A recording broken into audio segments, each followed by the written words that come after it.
ایسی نہیں تھی کہ سکندر احمد آ کر اس سے ملتے۔ انہیں ذہنی صدمے سے بچانے کے لیے انہیں ابھی اور انتظار کرنا تھا۔ ڈورس دن رات اس کے ساتھ رہتی تھی اور کبھی کہہ دیتی تھی کہ تم مجھے اس سے زیادہ غصے سے دیکھ سکتی ہو، گالی بھی دے لو، لیکن میں مجبور ہوں، تمہیں اب جانے نہیں دے سکتی۔ وہ منہ پھیر لیتی تو ڈورس ہنس دیتی۔ تمہیں جلدی مسکرانا سکھانا ہوگا منال، بہت سے لوگ کب سے اداس ہیں۔ ڈورس کھڑکی کے پاس ہی بیٹھی میگزین پڑھ رہی تھی۔ اجرم اسے دیکھ رہا تھا، کسی کی بھی پرواہ کیے بغیر وہ سامنے کرسی پر بیٹھا اسے دیکھ رہا تھا۔ جس وقت وہ اس گھر سے ہمیشہ کے لیے جانے کے لیے گئی تھی، اس دنیا میں خود سمیت اسے کسی چیز میں دلچسپی نہیں تھی۔ وہ پاکستان نہیں جانا چاہتی تھی۔ وہاں وہ ایک اور زندگی تانوں کے ساتھ نہیں گزارنا چاہتی تھی۔ وہ نہیں چاہتی تھی کہ اب لوگ اسے یہ کہیں کہ اس کے باپ نے اسے گھر سے باہر نکال دیا ہے، یا وہ اسے رکھنا نہیں چاہتے۔ وہ ایک اور زندگی اپنے بچپن جیسی نہیں گزارنا چاہتی تھی۔ وہ یہاں رہ کر اپنی تعلیم مکمل کرنا چاہتی تھی۔ اسے اپنی تعلیم سے لگاؤ تھا اور وہ اس فیلڈ میں اپنا نام بنانا چاہتی تھی۔ اس نے کوشش کی کہ وہ اپنے ساتھ جڑے رشتوں کو فراموش کرے، نہ وہ کسی سے امید رکھے اور نہ ہی اس کی امید ٹوٹے۔ وہ خود کے ساتھ زندگی گزارنے کے لیے نکلی تھی۔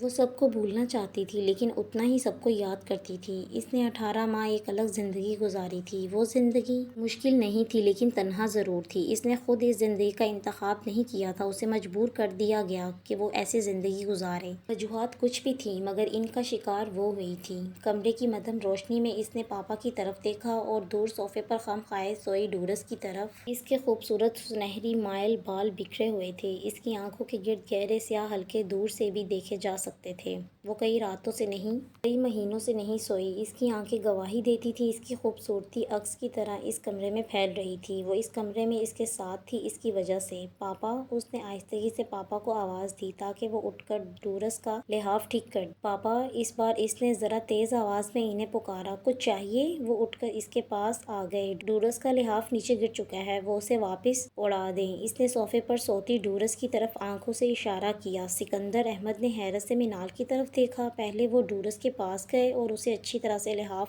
اڑا دیا، پھر وہ دوبارہ منال کے پاس آئے۔ منال، اس کے قریب بیٹھ کر اس کے دونوں ہاتھ تھام لیے۔ مجھے پتہ ہے پاپا، آپ مجھ سے کیا کہنا چاہتے ہیں۔ اس نے ایک گہرا سانس لیا۔ سکندر احمد نے بھی ایسا ہی کیا۔ ڈورس نے جو بھی کیا وہ اس پر شرمندہ ہے۔ میں جانتا ہوں یہ عرصہ اس پر بہت بھاری گزرا ہے۔ تمہاری تلاش اس نے اس طرح کی ہے کہ میں نے اور صوفیہ نے بھی نہیں کی ہوگی۔ تم نے جو کچھ اس کے ساتھ کیا اپنے پاپا کو دکھ دینے کے لیے کیا۔ اس نے جو تمہارے ساتھ کیا اپنے پاپا کی محبت میں کیا۔ تم دونوں کا انداز ہی غلط تھا، یا شاید میں ہی غلط تھا جو غلطی سالوں پہلے کی۔ اس نے مجھے سالوں بعد پچھتانے پر مجبور کیا۔ کیا اتنی ہی سچی محبت تھی سریا کی؟ وہ خود سے پوچھ رہے تھے۔ منال کی آنکھوں میں آنسو آ گئے۔ اماں کے ذکر پر، تم بھی تو پھر اسی سریا کی بیٹی ہو۔ اس جیسی محبت نہ کرو، بس معاف کر دو۔ سکندر احمد ڈورس کے لیے ہر چیز لاتے تھے، اب وہ اس کے لیے معافی لا رہے تھے جس کی اسے اشد ضرورت تھی۔ میں ڈورس کو معاف کر چکی ہوں پاپا۔ پہلے اماں مجھے آپ کو معاف کرنے کے لیے کہتی رہی تھی، میں نے ان کی بات نہیں مانی تھی۔ وہ مجھ سے روٹھ گئی تھی شاید۔ میں نہیں چاہتی تھی کہ اب آپ مجھ سے روٹھ جائیں۔ صوفے پر خم خائے لیٹی ڈورس نے لحاف کے نیچے کھلی آنکھوں کو ایسے بند کیا جیسے وہ بہت لمبے عرصے کے بعد اب اپنی نیند پوری کرنے لگی ہو۔ کیری، جو انٹرنیشنل برانڈ کا ایجنٹ تھا، ایک بار پھر ڈورس کو سائن کرنے کے سلسلے میں اس سے ملنے آیا تھا۔ اگرچہ اس بار کانٹریکٹ بہت بڑا تو نہیں تھا، لیکن شو بہت بڑا تھا۔ ایسی دلکش آفر کے باوجود ڈورس نے اسے انکار کر دیا تھا۔ کیری کو نہ جانے ڈورس کی ہی اتنی ضرورت کیوں آ پڑی تھی کہ وہ بار بار ڈورس کے گھر کے چکر لگا رہا تھا۔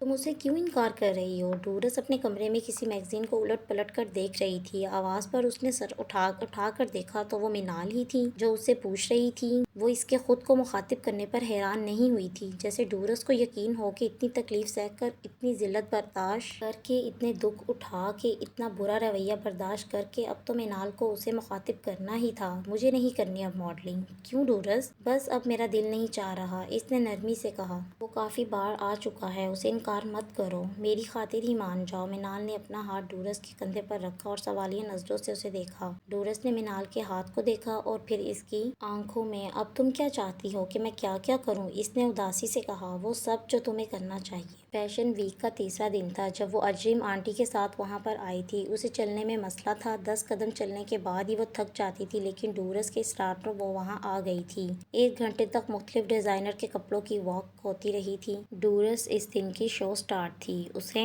سب سے آخر میں آنا تھا اور وہ آ گئی۔ وائٹ برائڈل ڈریس پہنے مسکراتی ہوئی اس کے آنے پر سب نے تالیاں بجائی تھی۔ منال تالیاں نہیں بجا سکی تھی۔ اجرم نے اس کا ہاتھ تھام رکھا تھا۔ تمہارے ساتھ اس طرح بیٹھنے کے لیے مجھے ایک عرصہ انتظار کرنا پڑا ہے منال۔ اجرم نے اسے عین اسی لمحے بتایا تھا کہ جب ڈورس ریمپ پر چلتی ہوئی ان کے قریب پہنچ چکی تھی۔ مجھے بھی، منال نے اعتراف کیا۔ ڈورس مسکراتے ہوئے ان دونوں کو ہی دیکھتے ہوئے آگے بڑھ رہی تھی۔ مسکراہٹ کے بھیتر خوشی کی گہرائی میں اندر کہیں ایک جھیل ابلنے لگی تھی، آنکھوں کے چشمے سے کھارے پانی کی۔ وہ فوٹوگرافرز کو پوز دے رہی تھی، دھیان کہیں اور تھا۔ مسکرانا مشکل تھا۔ تمہارا شکریہ اجرم، تم کیری کو منا کر واپس لے آئے اور اس نے ڈورس سے دوبارہ کانٹیکٹ کر لیا، منال اجرم سے کہہ رہی تھی۔ شکریہ تو ابھی مجھے بھی ادا کرنا ہے سینٹ کا، اس نے مجھے میری زندگی بھر کا کنٹریکٹ واپس دلوا دیا ہے، اجرم نے سرگوشی سی کی۔ منال شرما گئی۔ ہال کی لائٹس چاروں طرف گھوم رہی تھی جیسے وہ کسی کی خوشی میں مگن ہو، پھر وہ بند ہو گئیں۔ آج کا شو ختم ہو چکا تھا لیکن زندگی ابھی شروع ہوئی تھی۔